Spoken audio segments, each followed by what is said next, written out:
Tech Talk with Mathew Dickerson. Matthew, how are you? How's the podcast going? Hey, it's going very well, thanks, Chris. We're sitting around the top 10. Sometimes it drops back as low as 12 or 15, but if your listeners keep subscribing to that podcast, keep listening to it, we'll keep it up around that top 10, which is very exciting. Fantastic. Let's talk about COVID testing, and they're moving on to new technology, as I understand it, and it's quite accurate. They're just going to be looking at assessing your breath. Your breath. Anyone that's had a COVID test knows it's very unpleasant.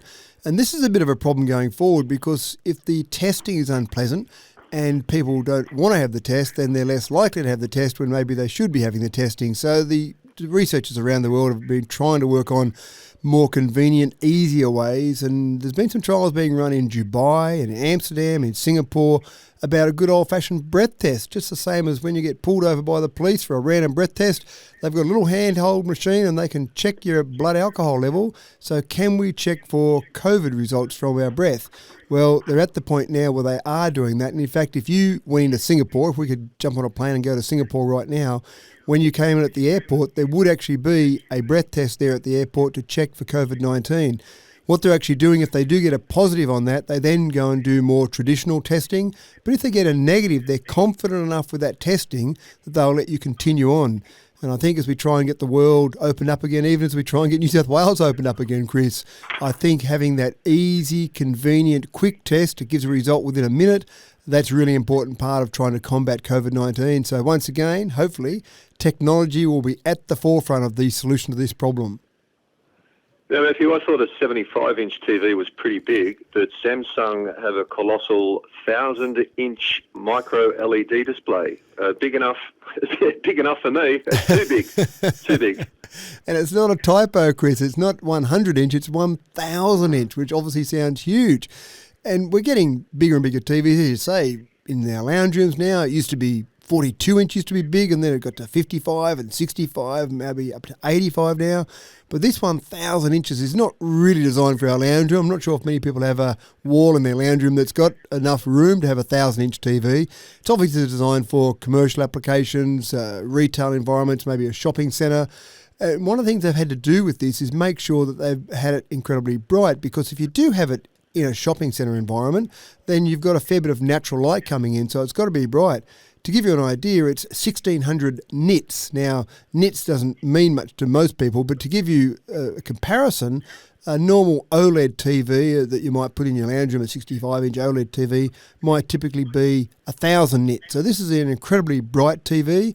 It's 8K resolution, 120 hertz refresh rate, so the specs of it are every bit as good as you might see on that TV that you hang in your lounge room, but it's 1,000 inches in size.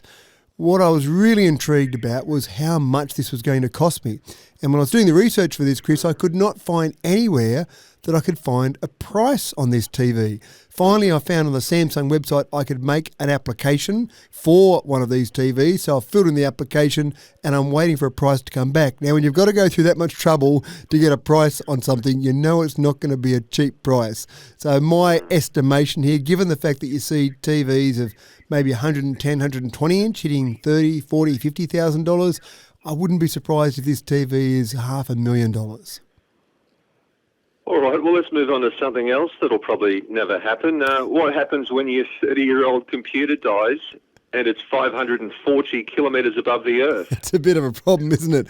Most of us, if we've got a computer that's 3 or 4 years old and it dies, it's a pretty simple solution. We go and buy another one.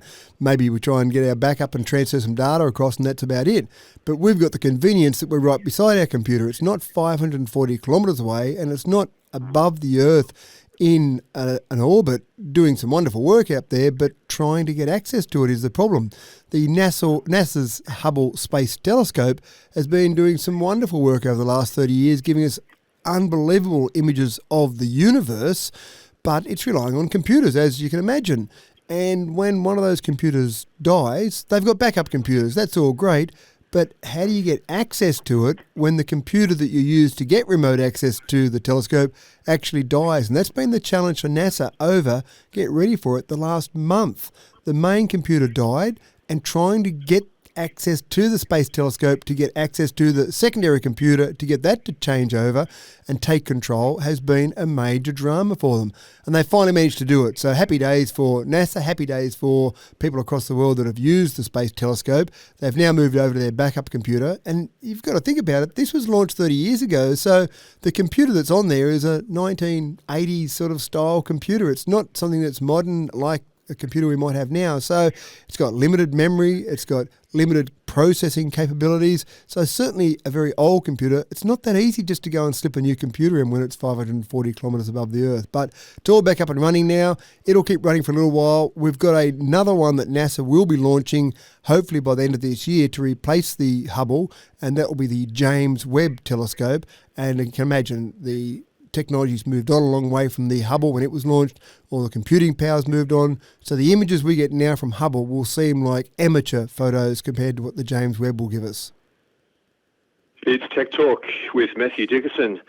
And Matthew, this one's interesting. The I-Team are currently not coming to the Outback, of course, due to COVID.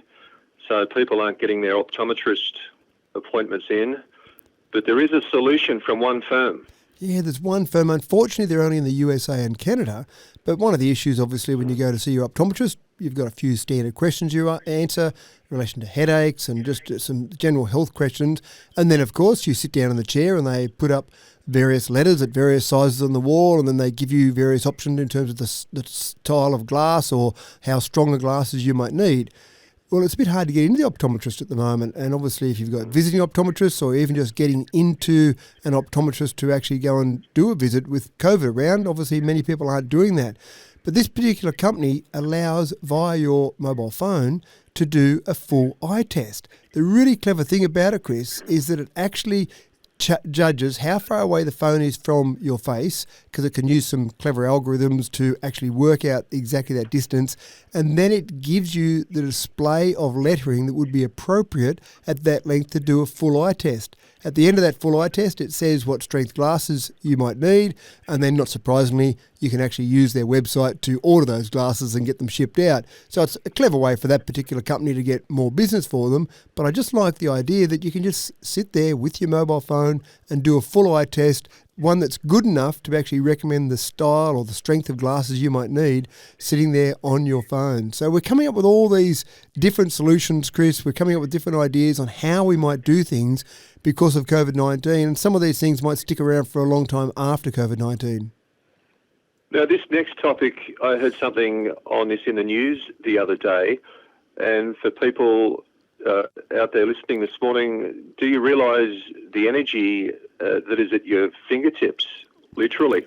Yeah, we see some different things, different ways that we try and harvest energy from the human body. The human body's pretty good at taking some food and converting it into energy for us to walk around with, but there's a bit of excess energy. And there was one story we did many months ago, Chris, where it talked about the heat differential between our arm. For example, it had a wrist strap on our arm and the surrounding air, and that allowed us to create energy. This one actually harvests sweat. So it actually has some little pads that you put on your fingers. You can go to bed at night, and just while you're laying there in bed, there's just a little tiny bit of sweat that your body's naturally exuding while it's just keeping the right temperature. And that sweat is enough to actually generate a little bit, not a lot, but a little bit of power. To give you an idea, if you wore these little finger pads for 10 hours overnight, that'd be enough power to basically charge your watch for 24 hours or to run your watch for 24 hours. So it's interesting because you'd think, well, if I'm going to harvest my sweat, I'd do it under my armpits maybe, or maybe across our forehead when we go for a run. We seem to be very sweaty in certain spots. But the fingertips actually have more sweat glands per square centimetre than any other area in our body. We don't normally notice it because we're out running or we're using our hands and it's evaporating naturally. But if you want to harvest that sweat, especially while we sleep, that's the best place to harvest it from. So at the moment, it's obviously very much early stages, but we'll get to the stage where we'll be able to go to bed, put a pair of gloves on maybe, and that'll charge up our watch overnight. So there's all sorts of different solutions we've got to try and take all that energy from our body and get it into something we really need, like a watch or a smartphone. Let's finish on a phone topic. Is there Pegasus spy software on there? You may be part of a massive global phone hack targeting journalists and politicians.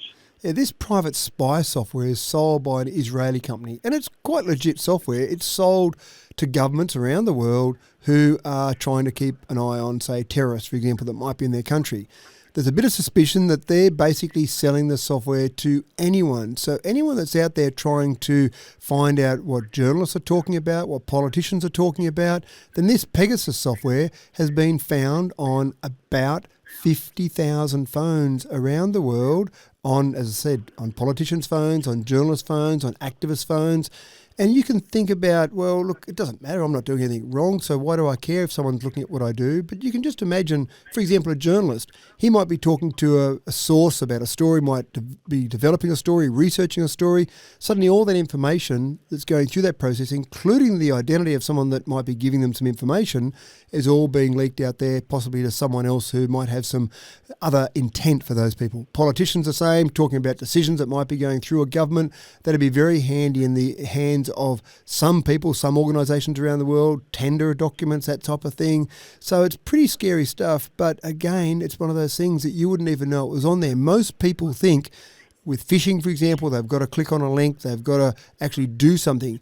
But this software is so clever that it can just rely on a phone call with an app. So in other words, using a Facebook phone call or some other form of app like a Viber phone call. Actually making that phone call can be enough to infect your phone. Even if you don't answer that call, that could be enough to infect your phone. So very, I hate to use the word, Chris, but very clever software. But again, a bit scary on how many phones it's being infected across the world. And most people wouldn't be aware of it being on there, but just be aware of what information you've got on there might be going somewhere else. And don't forget, you can catch Mathew Dickerson Tech Talk via podcast and YouTube. Have a good week, Matthew. Thanks, Chris. Talk to you next week.